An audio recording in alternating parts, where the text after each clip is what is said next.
안녕하세요. 캔들피그입니다. 작년 연말 한 달 동안 여러 편에 나눠서 세계 무역과 관련된 이야기를 했는데요. 지난번에 했던 무역편 영상 좀 정리를 해서 몰아보기 영상식으로 오늘과 내일 업로드될 예정입니다. 생각보다 영상을 안 보신 분들이 많던데 올해 자주 다뤄질 경제 이슈들의 배경이 되는 그런 중요한 상식이고, 또 사실 이렇게 정리해주는 경우 잘 없으니까 구독자분들은 꼭 좀 챙겨봐 주셨으면 합니다. 영상 시청 감사드리고 그럼 저희는 다음 주에 뵙도록 하겠습니다. 새해 복 많이 받으세요.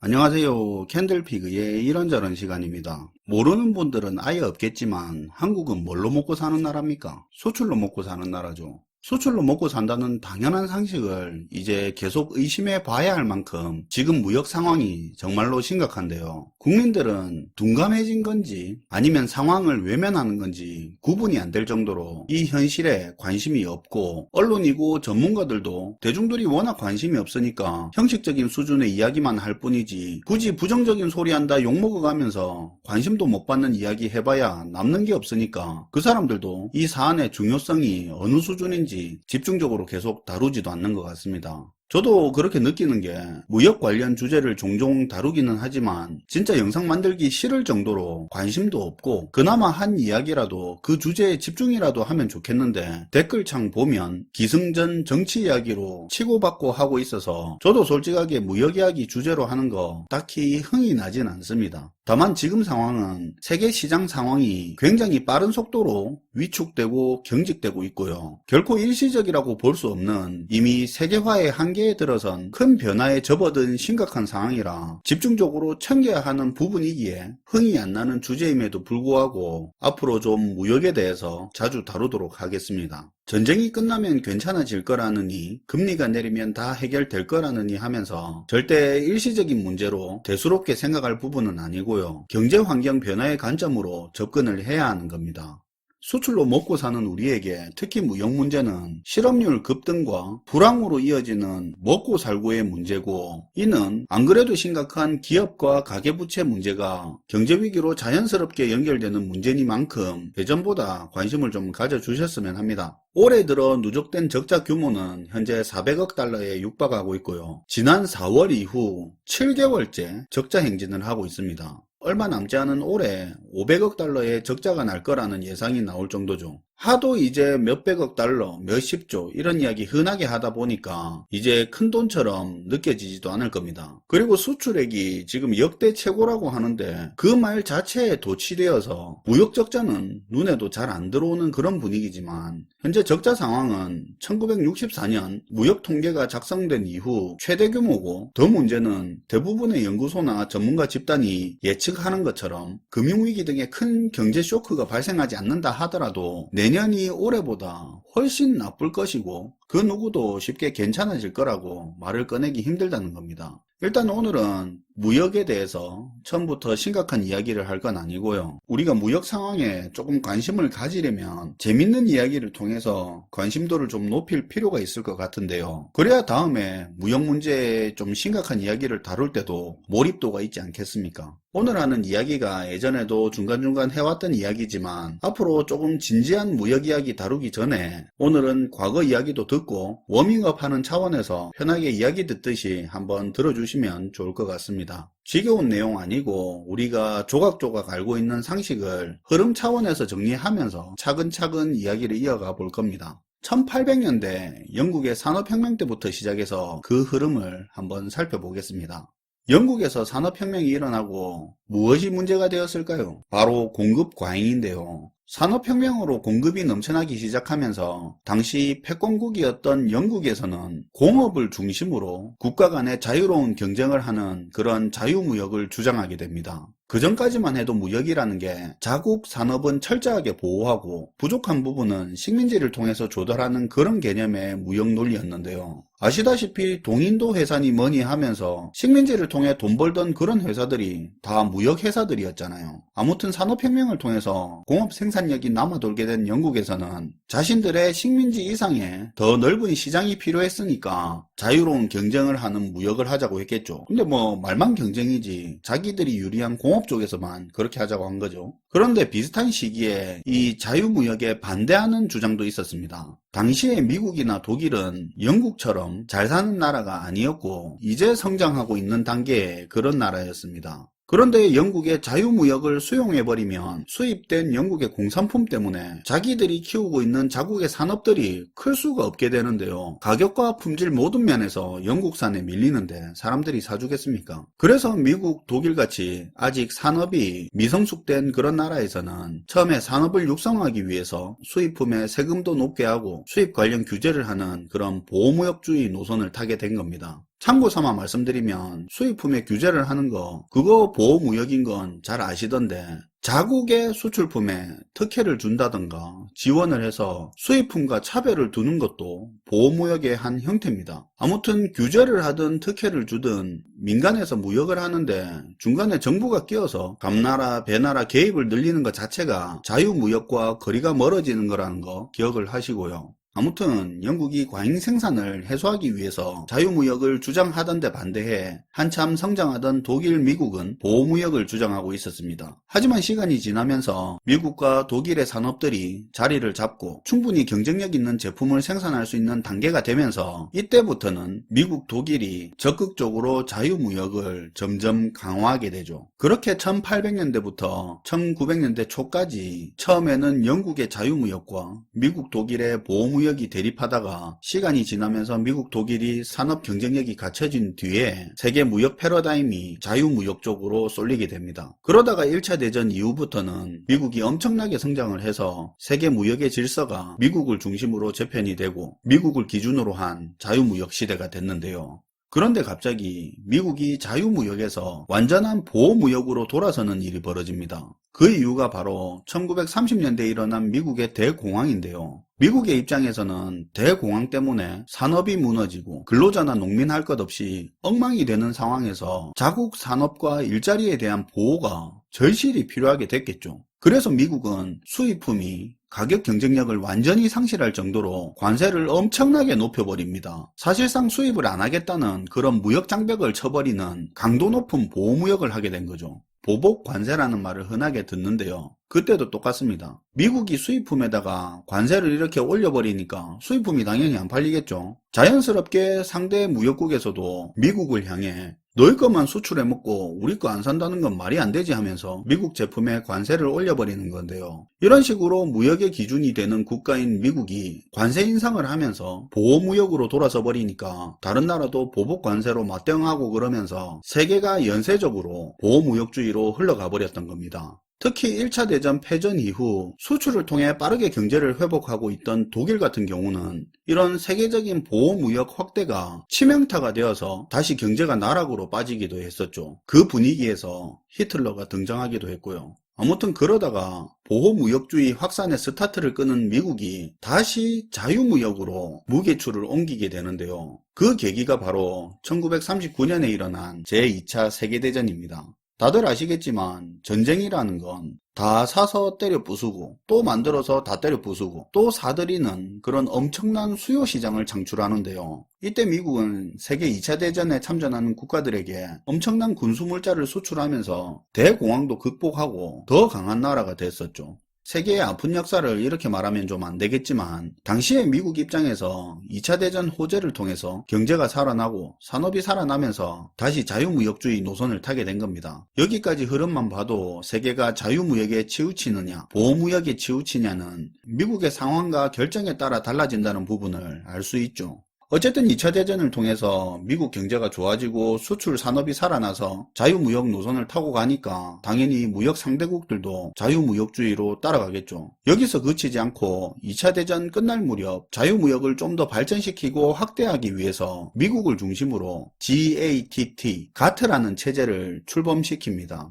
가트는 관세 및 무역에 관한 일반 협정을 말하는 건데, 가트 참여국들 간의 관세 등의 협정을 통해서 공통의 룰을 만들어 좀 더 자유롭고 활발한 자유무역 환경을 만들어 간 거죠. 가트에 가입한 국가들끼리 무역에 관한 룰을 정해서 따르기로 한 협정이라고 보시면 됩니다. 쉽게 말해서 아파트 입주민끼리 입주자 회의 열어서 분리수거장은 어떻게 운영하자, 주차장은 어떻게 운영하자 하면서 미리 그 단지만의 공통의 룰을 정해놓으면 각각의 세대끼리 불협화음이 생기거나 그때마다 개개인이 합의해야 하는 불필요한 일을 안 해도 되잖아요. 그만큼 운영도 잘 되고요. 이런 거와 비슷한데요. 가트 가입국끼리는 수출입 금지 같은 거 하면 안 된다. 가입국끼리는 관세나 수출입 절차를 서로 차별을 하면 안 되고, 수출을 늘리려고 국가가 보조금 지급해주는 그런 꼼수 쓰지 말자, 그런 내용들을 큰 틀으로 무역에서 국가의 개입과 차별 없이 공평하고 자유롭게 무역을 하는 자유무역을 보장하자, 그리고 자유무역에 저해되는 행동을 막자, 이런 개념으로 가트가 시작됐던 거죠. 우리나라도 1967년에 가트 정회원국이 되고 본격적인 무역국가 반열에 오르게 됐었죠.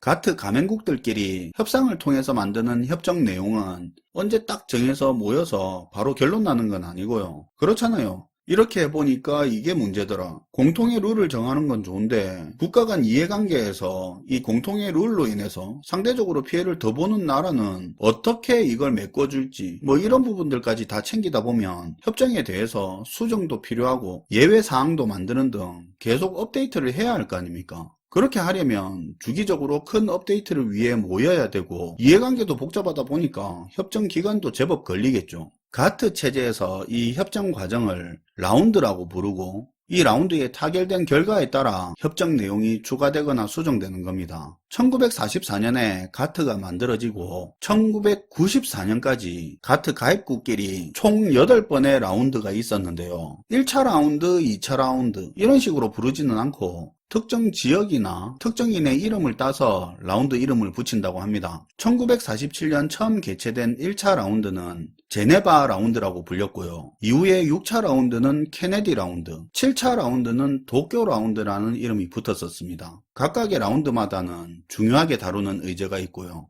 8번째로 했던 라운드가 그 이름도 유명한 우루과이 라운드입니다. 농산물 개방과 관련된 내용이 있었는데 그때 우리나라 농민들이 크게 반발하던 사건이 있어서 경제에 관심이 없더라도 우리나라 사람들은 우루과이 라운드가 귀에 익숙하게 된 거죠. 그때 시대 분위기를 반영하듯이 가수 베이로시의 신토불이라는 곡이 대히트를 치기도 했었죠. 아무튼 우루과이 라운드는 그때까지 있었던 라운드 중에서 가장 많은 125개국이 참여를 했고요. 1986년부터 1994년까지 약 8년 동안 진행이 됐습니다. 특히 우루과이 라운드가 중요했던 건 가트 체제의 규율과 기능 강화에 대한 부분을 의제로 중요하게 다뤘기 때문인데요. 사실 기존의 가트 체제에서는 국제무역 거래에 대한 감시 감독이라든가 국가 간 무역 분쟁 해결에 대해서는 한계가 많이 나타났고 그 한계를 해결해야 할 중요성이 커지는 상황이었기 때문입니다. 그래서 그 당시 가트 체제의 한계를 극복하려고 우루과이 라운드 때 WTO라는 국제무역기구를 만들기로 결정을 한 거죠. 우루과이 라운드 협정 타결을 근거로 1995년 WTO가 창설됐던 겁니다. 그리고 세계 무역은 가트 체제에서 WTO 체제로 바뀌었고요. 이때부터 세계가 신자유주의 패러다임의 날개를 달고 다시 한번 성장이 본격적으로 시작이 된 거죠. 거의 모든 연령대의 시청자분들 머릿속에 세계화를 기반으로 한 신자유주의 논리가 일반적인 경제 논리인 것처럼 자리 잡은 것도 이때부터죠. 교육계에서도 신자유주의 논리를 경제 논리로 가르쳤고요. 이번 영상 하나로는 시간이 좀 부족할 것 같고요. 다음 영상에서 WTO 체제 이후에 일어난 상황을 챙겨보도록 하겠습니다. 우리가 지금 세계화 시대 이야기하면 보통 뭐라고 합니까? 재화와 서비스, 노동, 자본, 기술 등이 국경을 초월해 자유롭게 어쩌고 저쩌고 거의 버릇처럼 말하잖아요. 그런데 지난 이 가트 체제는 상품을 거래하는 무역에 포커스가 맞춰진 체제이기 때문에 서비스나 지적재산권 등등 물건의 교역 이외에 점점 넓어지는 교류의 폭을 커버하는 데 한계가 드러났고요. 무엇보다 가트 체제 하에서는 국가 간 무역으로 인한 분쟁을 해결하지를 못하고 룰을 서로 제대로 지키는지 아닌지 감시 감독하는 것도 한계가 있었죠. 가트 체제라는 게 어떤 특정 국제기구는 아니었고 쉽게 말하자면 반상회 같은 거였습니다. 서로 이렇게 합시다 저렇게 합시다 하면서 규범을 정해서 지켜가는 건데, 그런데 그 와중에 이해관계가 대립되는 주민끼리 싸움이 나거나 서로 규칙 다 정해놨으면서 지는 편법 쓰면서 남보고는 제대로 지키라고 하는 사람들도 있을 거 아닙니까? 이런 일이 있을 때 반상회가 할 수 있는 게 한계가 있잖아요. 반상회가 주민 간 분쟁을 조절하고 누가 잘못했다 판결하고 감시 감독하고 그런 기능은 없잖아요. 가트가 그런 거랑 비슷했습니다. 그래서 1995년 세계무역기구라는 국제기구를 출범시킨 거죠. WTO 체제에서는 물건의 자유로운 무역뿐만 아니라 노동, 지적재산권, 서비스 등 폭넓은 부분에 국가 간 규제나 차별을 철폐해서 세계가 하나의 단일화된 경제권을 구축하자는 목적으로 출발을 했고요. 그때부터 본격적인 세계화의 드라이브가 걸립니다. 국가 간 노동 장벽이 낮아지면서 그때부터는 외국인 노동자라는 말이 여기저기서 자주 들리고 해외에 진출하는 회사들이 늘어나면서 거기에 파견 갈 일이 많아져서 주재원 근무 이런 말도 흔히 쓰이게 됐죠. 다 이때를 기준으로 시작이 된 겁니다. 그리고 WTO의 핵심이자 존재의 이유라고 할 수 있는 회원국 간의 무역 분쟁 해결 기능, 이게 정말 중요했는데요. 무역 분쟁이 당사국 간에 타협이 안 될 경우에 국제기구인 WTO가 분쟁을 조절하고 누가 잘못했다 아니다 판단하고 잘못이 있을 경우에 다른 회원국으로부터 제재받는 것까지 가능하게 하는 이런 막강한 기능을 WTO가 가지고 있다 보니 1995년 WTO 체제 출범과 함께 세계 자유무역은 훨씬 정돈된 환경에서 역동적이게 달릴 수 있었죠. 이렇게 무역시장이 활발해지다 보니까 그 당시 우리가 IMF 외환위기를 겪는 와중에서도 시장이 커지다 보니 또 수출해서 돈 벌어 위기를 극복할 수 있다고 그렇게 생각할 수도 있었죠. 그때는 말이죠. 그리고 실제로 극복을 했고요. WTO 체제가 시작되고 세계는 다시 한번 황금기를 만났습니다. 근데 문제 하나 없었을까요? WTO 체제가 가진 한계가 있었는데요. 일단 이 이야기를 하기 전에 조금 정리를 하고 넘어갈 부분이 있습니다. WTO 체제의 한계라는 게 사실 세계화의 한계라는 말과 같은 의미이기도 한데요. 근데 WTO 체제의 한계가 아닌 세계화의 한계라는 개념으로 접근을 한다면 단순히 무역 관점으로만 풀면 안 됩니다. 사회, 노동 환경의 변화, 경제 시스템의 변화, 국제 정세 등 이런 것들을 복합적으로 풀어내야 세계화의 한계라고 할 수 있는데요. 3, 4년 전부터 저희 채널에서 지속적으로 신자유주의 한계, 세계화의 한계를 주장하면서 그 많은 이야기를 계속 해왔던 건 꾸준히 시청하셨던 분들은 다 아실 겁니다. 그런데 지금 영상에서는 무역 관심도를 높이기 위해서 무역 중심의 관점에서 무역에 국한해서 이야기하는 거니까 같은 말이긴 하지만 제가 세계화의 한계라고 하지 않고 굳이 WTO 체제의 한계라고 표현을 할게요. 아무튼 다시 본론으로 넘어가서 WTO 체제가 출범할 때부터 가진 한계가 있었는데요. 그런데 이런 한계가 변수를 만나면서 지금 25년가량 이어져 왔던 WTO 체제가 한계가 오게 된 거죠. WTO는 어떤 한계가 있었고 무슨 변수를 만난 걸까요? 우선 WTO의 정책 결정 방식을 좀 알 필요가 있습니다. WTO는 어떤 사안에 합의를 하나 도출하려고 해도 회원국이 164개나 되는 만큼 복잡한 이해관계 때문에 진도가 잘 안 나가는데요. 더군다나 WTO는 일괄 타결이라는 그런 의사결정 방식을 가지고 있습니다. 예를 들자면 우리 어플 다운받으면 어플이 스마트폰의 카메라나 연락처, 마이크 등등 이 어플이 스마트폰의 어떤 부분을 사용할 거니까 사용 권한 동의를 해달라고 뜨잖아요. 어떤 어플 보면 이런 권한까지 필요 없을 것 같은데 너무 많은 권한을 요구하는 것 같아서 몇 개에 대해서는 권한 동의를 안 하고 싶은데 어플이 요구하는 거 하나라도 동의 안 하면 어플 자체를 못 쓰는 경우가 있잖아요. 이거하고 비슷합니다. WTO 회원국은 협상 결과에 서명할 때 일부 분야를 제외하고 서명할 수는 없고 모든 협상 결과 전체에만 사인할 수 있는 거죠. 이러다 보니까 164개국이 공통으로 따르는 결론 나오기가 어디 쉽겠습니까? 물론 어렵게라도 나온 결과는 그런 절차를 거쳤기 때문에 굉장히 안정적이고 모순점이 잘 나타나지는 않습니다. 대신에 어떤 의제에 대해서 대놓고 반대하는 국가가 있다면 WTO 의사결정 방식으로는 진전이 안 되는 거죠.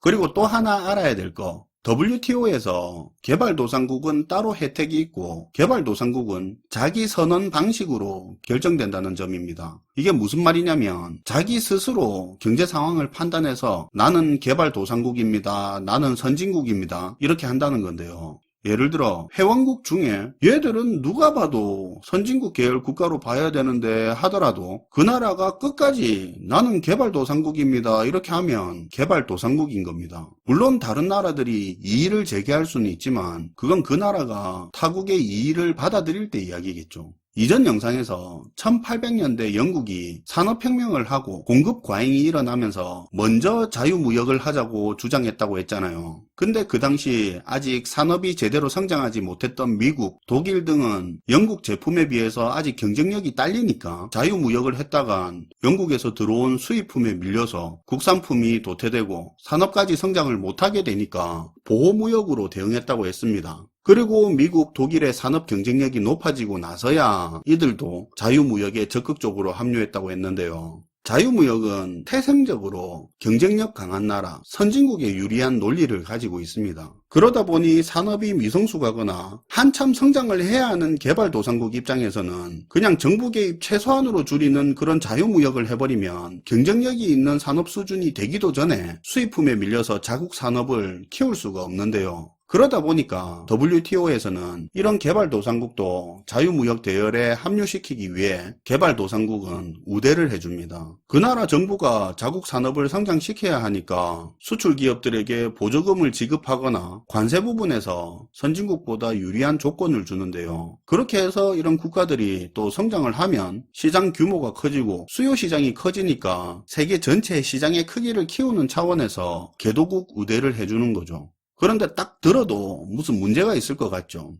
개발도상국에서 경제가 성장하면 선진국 지위를 인정해야 되겠죠. 그런데 개발도상국 지위로 받는 특혜를 버리기가 싫을 겁니다. 거기다 그 지위는 내가 결정하는 거니까 더 그렇겠죠. WTO 회원국 3분의 2 정도가 개발도상국 지위를 가지고 있다고 하는데 제가 만약에 선진국 지위에 있는 회원국이라면 개발도상국이냐 선진국이냐 이걸 그 나라 스스로 정하는 건 반대할 겁니다. 이걸 남이 정하거나 일정한 기준에 따라 정해지는 걸로 바꾸고 싶을 건데요. 안 그렇겠습니까? 근데 앞에서 WTO는 일괄 타결 원칙으로 의사결정을 한다고 했죠. 누구 하나 제대로 반대한다면 진행이 안 되는 겁니다. 그래서 WTO에서는 개도국 우대 요 부분이 항상 선진국과 개발도상국 간의 문제로 남아있죠. 선진국은 개도국 우대 최소화시켜라고 하고 있고 개도국은 반대하고 WTO가 가지고 있던 한계점이 의사결정 방식 그리고 개도국 우대 요 두 개가 컸는데요. 근데 이게 중국이라는 변수를 만나면서 문제가 생깁니다.